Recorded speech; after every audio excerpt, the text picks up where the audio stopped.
Praise the Lord. Praise the Lord. What's the matter with Jesus? He's all right. What's the matter with Jesus? He's all right. Hallelujah. You just paid your rent. So the blessings is already given to you. Praises go up.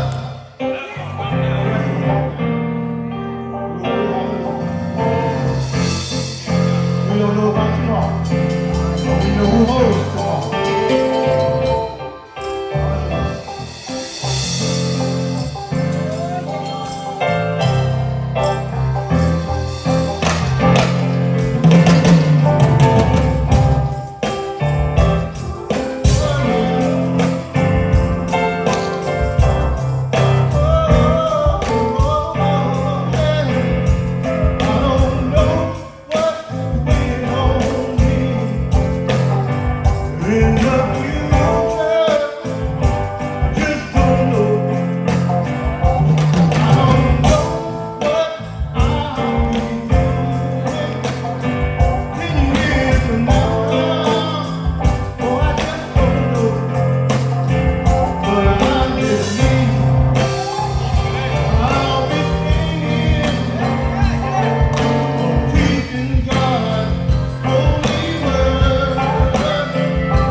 Just got to have a little talk with Jesus.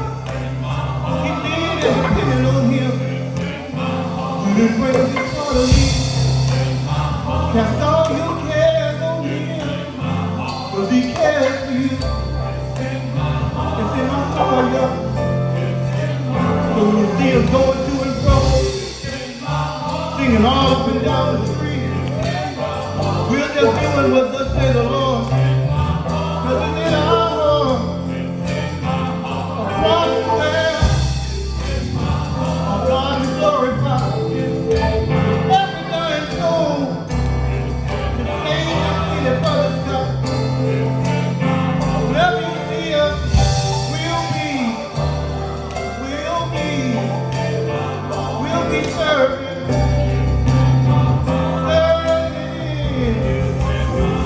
serving the Lord.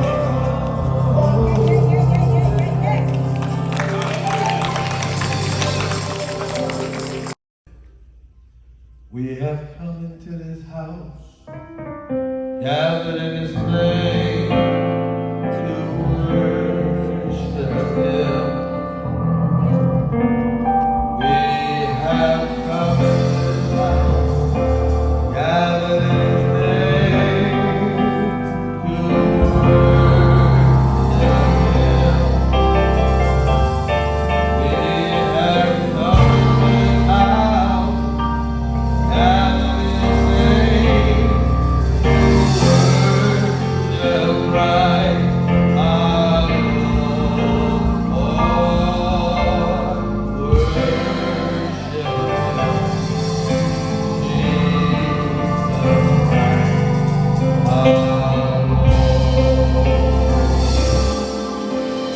give the Lord a hand of praise. A hand of praise in this house, in this house, in this house. A hand of praise. Hallelujah. Open your Bible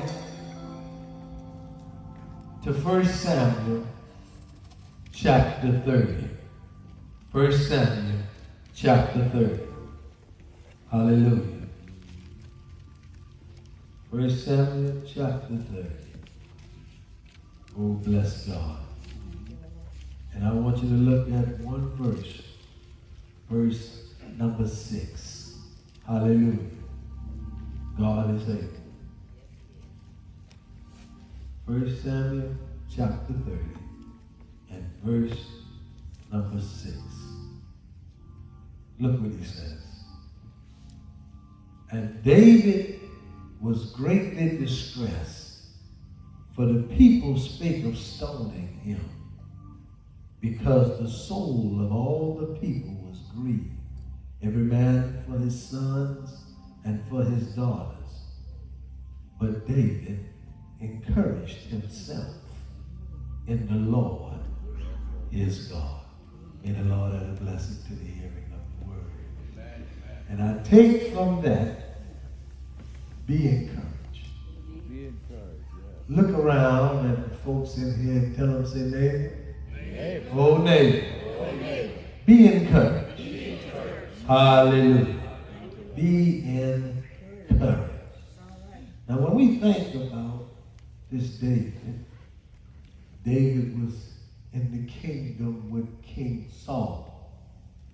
King Saul had him as his son-in-law. David went out and he did all that he knew how, not only to please God, but to please his king.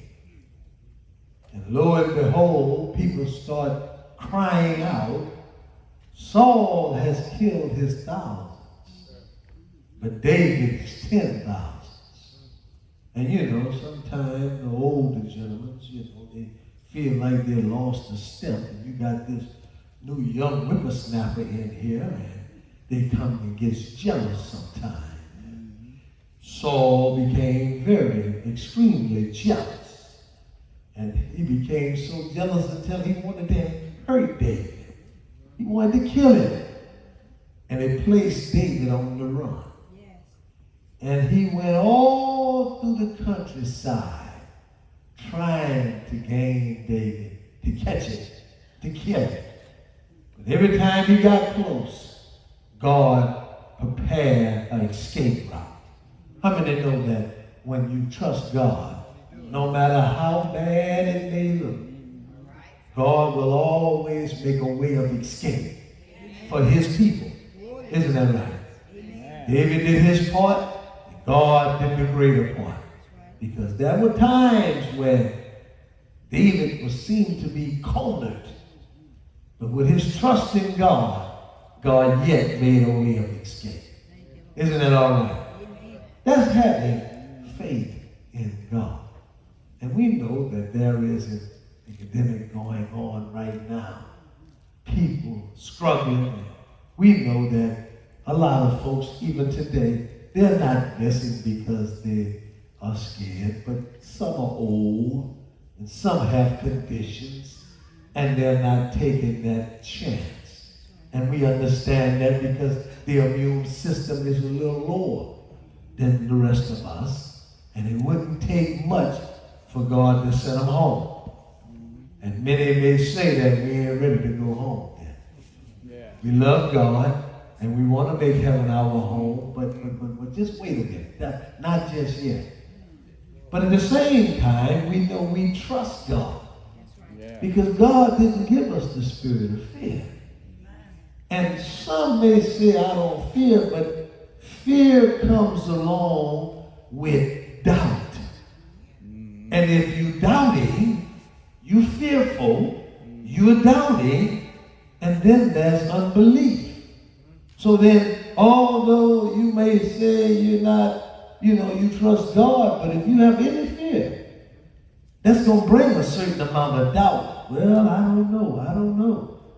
In other words, I was in a place, I knew I could do some jumping.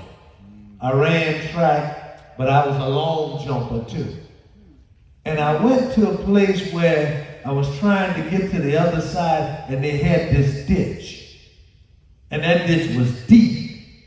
But I knew I was a good jumper. And I went there to go jump. But when I looked down in that ditch, I got fearful.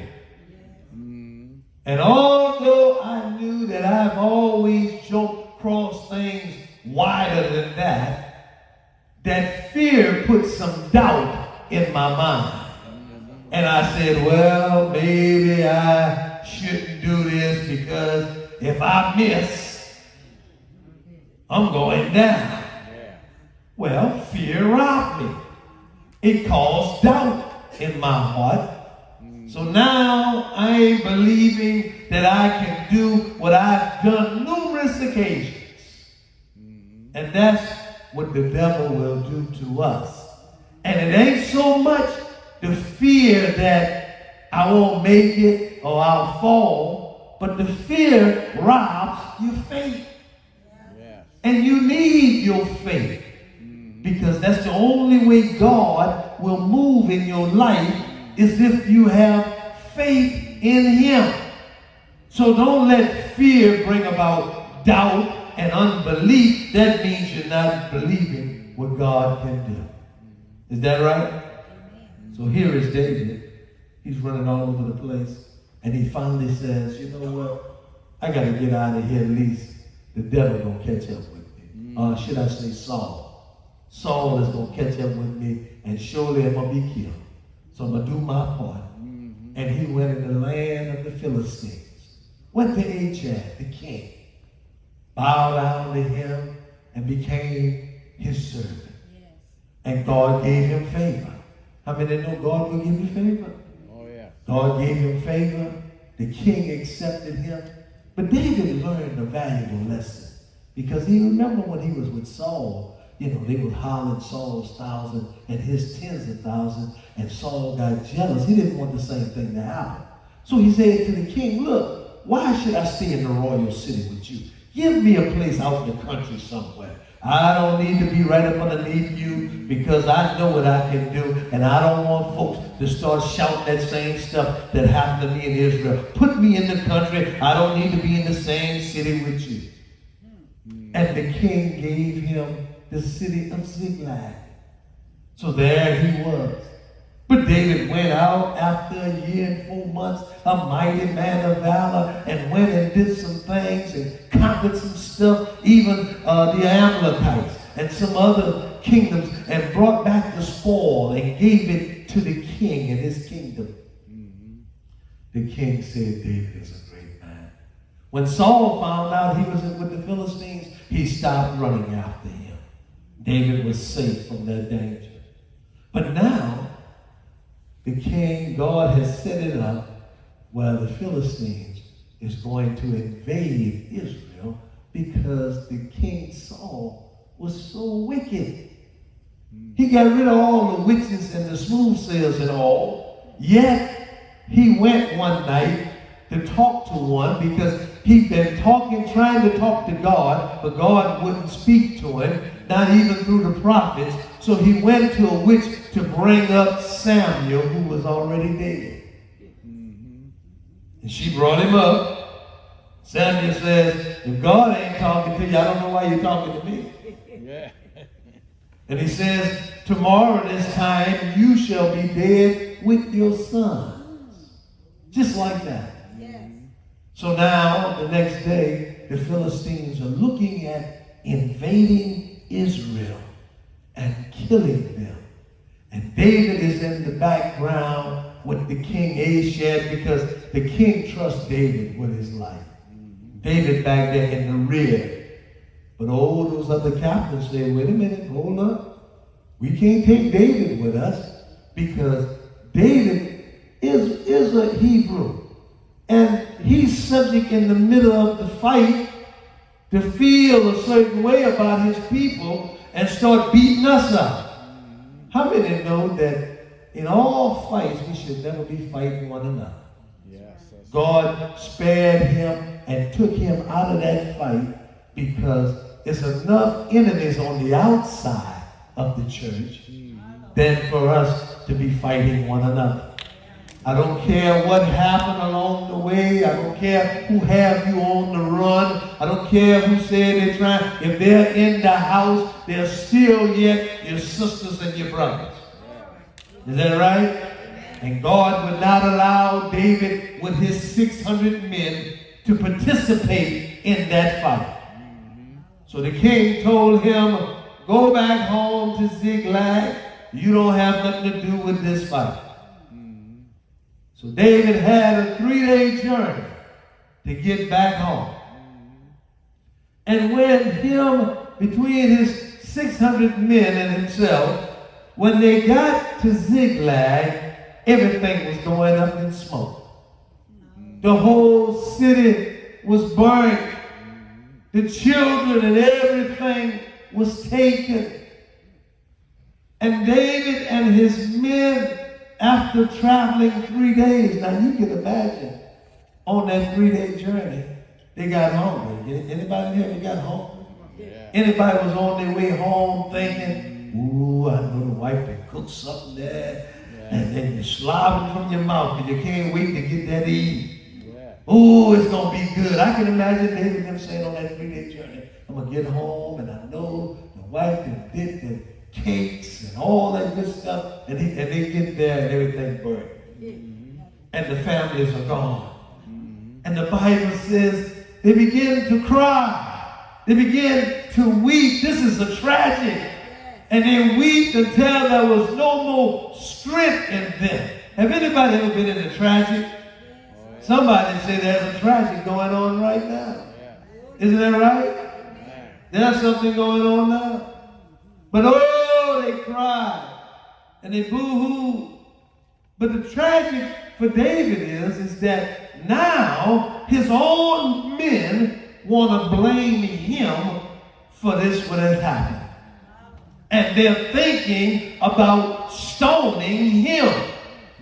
So David is so distressed until he got to find it within himself, because it's David who is the one that has written that the word that I've hid in my heart that I may not sin against him. So he's got to find the deepness of God's spirit within himself that he can encourage himself. Have anybody had to encourage themselves? That you didn't just lose your mind, run off pulling your hair out because fear and doubt has robbed you. But no, he encouraged himself. And thank God he encouraged himself. And look, not only did he encourage himself, but he encouraged himself in the Lord, his God. Anybody know Jesus? Anybody got a relationship with Jesus? And all know all of this is going on. I got Jesus, and that's enough. The town is burned down. The temple is burned down. There's nothing here yet to identify with God. I need to talk to the master. David called for the priest and told him, bring me to Ephraim. In other words, this priestly robe with the 12 ruby stones that represent the 12 tribes, that's the only thing that I have to identify the house of God. This is the only thing that I can get close to represent God, that I can call on him and speak to him. Do anybody have the word of God? I might not have anything. I may not be able to go outside, but I have the word of God. David had the Ephraim, but I got the word of God, and I can draw it close, that I can speak to him. And God, there's power. How many know there's power in the word? David called for the Ephraim, and he called on God. And the Lord told him, I believe in that later, the Lord upon verse 8, that you shall recover all that was taken. How many know God will give you back what the devil has stolen from you?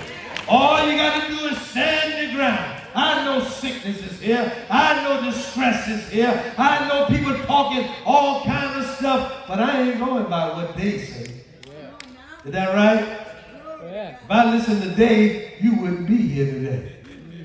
But I ain't listening today. We just spread it out a little bit. Is that right?